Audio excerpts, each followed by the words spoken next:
Count it down for us. Let us know. You're live. What is up, guys? We are back with another HS Live, and for all you elk guys out there, you know, elk season's going to be right around the corner.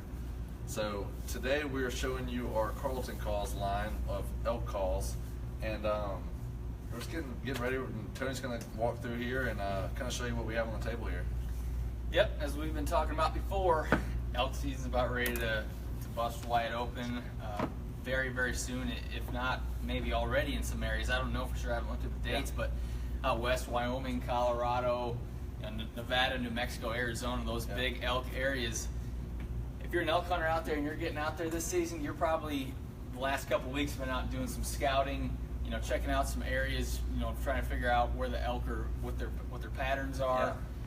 Where you need to start. I know it can be an extensive hunt out there multiple days, and it really helps, like you said, getting out there and doing your prep work. Right.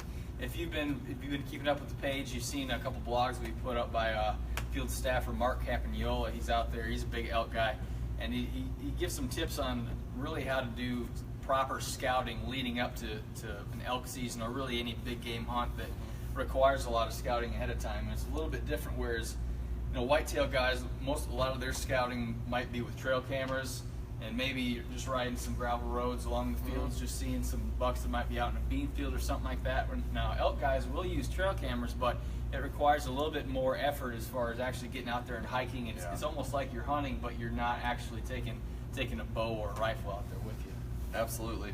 So what we have here are a couple tools. You know, the elk call is almost the most distinct call out of all the big game animals. It's truly amazing to get out there and hear it. And so what we have here, you have your bugles, and then you have your diaphragms, pretty much. And so Tony, you want to tell us about the diaphragms here, and maybe give them a little sample? So you've got your bugle calls and then your cow calls, and there's a few different ways of making each type of call. You know, you've got hand calls that are like these wood barrel calls we have here. Jake, you want to walk up here and kind of give them a close up? Yeah. So there's different versions. You've got some hand calls that you just bring it to your mouth and do it that way. We actually have these the Boss Cow and Little Heifer. These are both cow calls here. We also have one that's great for people like us that want something really easy. This is the Squeeze Me cow call. All you have to do is be able to squeeze it. It's really, really simple. You can just pull it out of your pocket, and it actually I like it. It takes a lot less movement. You don't have to bring it to your mouth and do anything like that. And like you said, it lightens your load. If you're out there doing a multi-day trip, like you've got camping gear, you've got all this stuff. You have your guns, your bow, whatever you're hunting with, your big game bags, your field dressing kit. Yeah. So having something lightweight is really always good for the pack. Right. So this is really cool. It's the Squeeze Me elk call from Carlton's Calls, and he was talking before about diaphragms. Yeah. Now, if you guys probably are aware of diaphragm calls. If you're an elk hunter, you probably use these calls. It's just a nice little overview, just a kind of reminder of what's out there. Maybe you're new to elk hunting. We've got a couple different types of diaphragms here. Diaphragm calls can be used for bugles or cow calls. So these are sort of the original diaphragm calls that Wayne Carlton came out with years ago when he first started making his diaphragms. These are the aluminum frames, and they come with different number of reeds. They're color coded so you can tell which is which. You got the cow calf, you got the herd bull brown, you got the super blue, and the beginner's red, which is the one reed. The more reeds, the harder it is going to be to blow, but you get a little bit better bugles with a higher number of reeds, which is why we call the brown the triple reed, the herd bull brown. Of course, we have the tone trough here, that series there. The tone trough is just a dome that helps with placement in your pallet. It helps with the perfect pressures. If maybe you're someone that's not great with diaphragm calls, it fits into your pallet easily, so it just kind of helps if maybe you're a beginner and just diaphragm calls don't helps create that pressure up top in the roof of your mouth. And then if you like more traditional diaphragms, which a lot of people do, you've got your standard Infinity Latex Premium Flex Carlton Calls diaphragm here, and we offer a bunch of different reed designs, whether it's single, double, triple, cow and calf design with the 2.5 reeds. And I don't know if you already said it, Tony, but yeah, he mentioned that these are the 4 original, and these are aluminum frame, so you can bend them to perfectly fit the shape of your pallet. And so the difference here that we'll mention, since you brought aluminums back into it, is These aluminum frames, like you said, you can bend them to adjust to your pallet if you like. Now, these other ones, these have plastic frames. You do not want to bend these because they will break. Plastic frame will break. That's just the difference between these here is the style of frame. And some people prefer one over the other. It's just kind of a personal preference thing. And so here, Tony, I know we were like you were showing me how to use this earlier. Right. So what is this called here, and what does it do? Right. So what you got there, that's probably the easiest way in the world to make an elk bugle. What you got is the Mac Daddy. And what about this is the Mac Daddy is actually the mouthpiece portion here. So really, innovative and you can change your inflections on your tones here. All you have to do with that is blow into it. You can adjust the amount of air you're putting into it with your diaphragm and your body, as well as just pressing and depressing this lever right here. So it has an internal reed that you're basically putting more pressure on that reed when you push down. So you don't have to. You don't have to do it with your tongue as you would with the diaphragms. Exactly. So I am by no means an elk expert. And so just to show you how easy this thing is, I'm gonna put myself on the spot. It might take a couple tries, but you buy this thing and get used to it for just play around with it for a little bit, and it is pretty easy to do. I'm not an expert by any means, but I'll give it a go here. Nice. And you do it a few times, you're gonna get the hang of it a little bit more. Yeah. And this shows how you can change the inflection there. You didn't have to know how to do anything to do that. I've never picked it up before today. Somebody who has never even tried to use an elk call before, it's almost there. You give it a couple practice tries before you go the day before, you're going to have it down. Absolutely. So this is great for a beginner or somebody that maybe you're not great with diaphragm calls, or it just doesn't work in your throat well. Maybe you have the gag reflex. The Mac Daddy is actually going to be a great option for you. And not only does it work with the bugle tube to do bull bugles, but you can actually also take it out and use it just as a cow call, because you take it off the bugle and you use it as a cow call, just like any of these diaphragms do. So it's really nice that it works that way. So the Mac Daddy actually comes in a pack with a few things, correct? Yep. You can. It comes with I believe it depends on a couple different combos that we have, but it does come with some other options to go with it, sort of as a combo, so that you can get it with sort of a full assortment of elk deals. I do have one question here. Yeah, what's up? Let's see here. Michael Burnside wonders, what's the best care of diaphragm calls after use?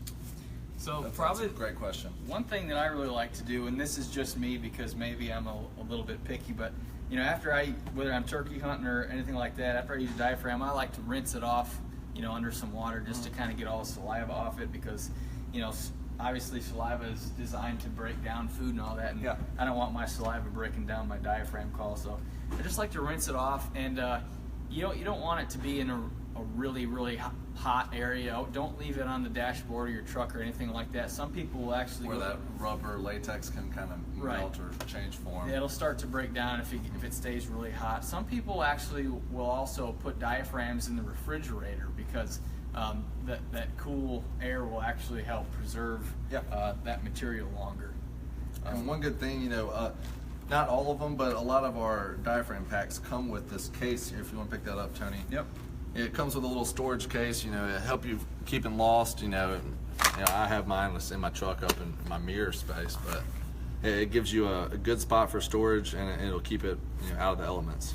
Right. So that's just a nice thing. You can stick it in your pocket, and you're not going to get lint on your diaphragm or anything like that. And you don't want to do that. So Tony, I went on the spot here and played this. So do you want to go on the spot and give them a diaphragm sample? Sure. Well, this is that's sort of the easy way out if you want to do real simplicity. But your more traditional guys are going to do the diaphragm way, because diaphragms are a little bit more versatile with the sounds you can make with them, have a little bit more control.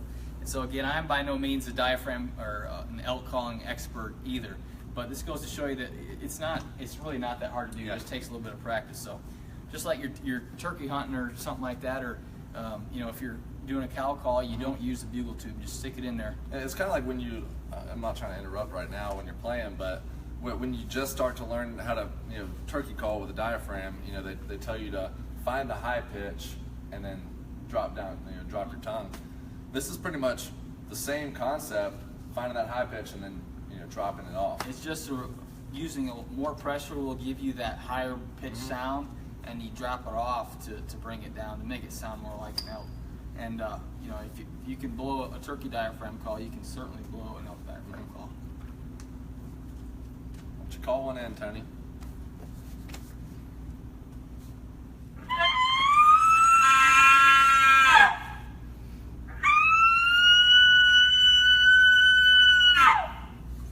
So, not perfect, like I said, not an expert, but this goes to show you. Yeah, and it's loud. You can do it.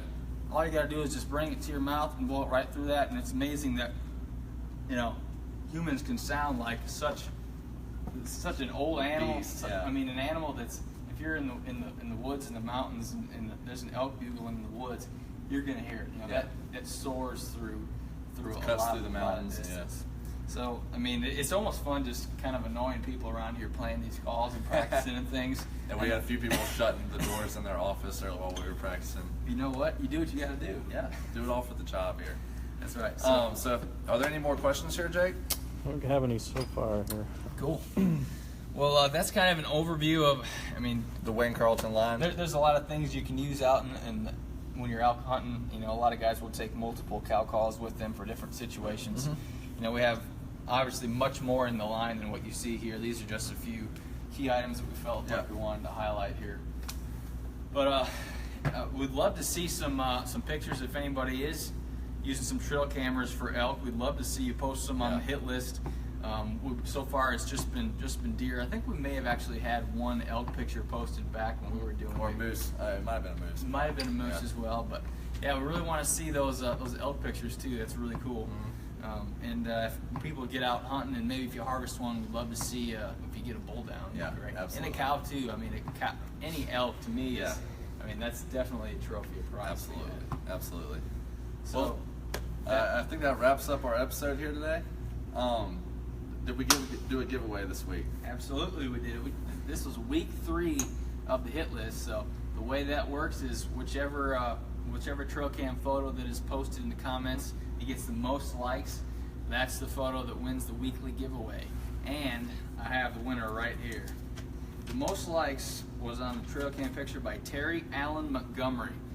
Congrats, Terry, you're the winner. Absolutely. So Terry, reach out to us and message us on the Hunter Specialties Facebook page. We can't message on the company page, so give us a shout out.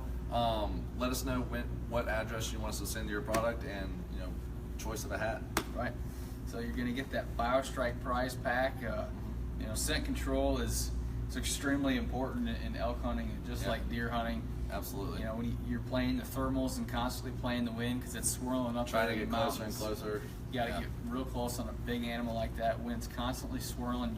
It's hard to predict when you're up in the mountains like that. So taking every step that's required, getting all that human scent out of there is absolutely crucial. So it's a great opportunity to use that odor shield that we've been talking about to impregnate your clothes with that odor-proof additive to keep it for up to 30 days. Up to 30 days, yeah. It's pretty. And it's real easy. It's not. You've already washed your clothes. Drop it in there, throw it for another rinse cycle, and it's good to go for 30 days. It's an awesome product. So we look forward to seeing some pictures come through of folks that are putting bulls down here this fall. Absolutely. It's going to be happening here any day once these elk seasons start getting open. So we appreciate you guys hanging out with us again for another HS Live. We'll see you next week again, 1 p.m. Eastern, right here on the HS page. Thanks, Sean. We're out, Bo. See you guys.